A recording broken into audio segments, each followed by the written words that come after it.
மின்னோட்டம். மின்னோட்டத்தின் அலகு கூலாம். தனித்து காணப்படும் ஒரு துகளின் மின்னோட்டத்தை எப்படி சொல்கிறாங்க அப்படின்னா சிறும மின்னோட்டம் அப்படின்னு சொல்கிறாங்க. இதோட மதிப்பு பார்த்தோம் அப்படின்னா 1.602 × 10⁻⁻19 கூலாம்.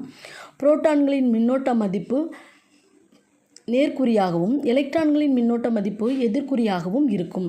மின்கடத்திகள் அலுமினியம், தாமிரம் போன்ற உலோகங்கள். இது ஈஸியாக மின்கடத்திகளாக பயன்படக்கூடிய உலோகங்கள்.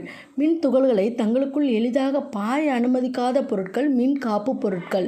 எடுத்துக்காட்டு ரப்பர், மரம், நெகிழி பொருட்கள்.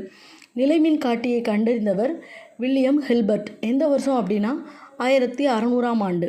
நிலைமின் காட்டியை டேஸ் என அழைக்கப்படுகிறது. வெர்சோரியம் அப்படின்னு அழைக்கப்படுகிறது.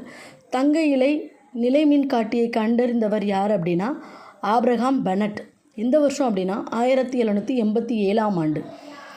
மின்கடத்திக்கு எடுத்துக்காட்டு எதுனா தங்கம், வெள்ளி.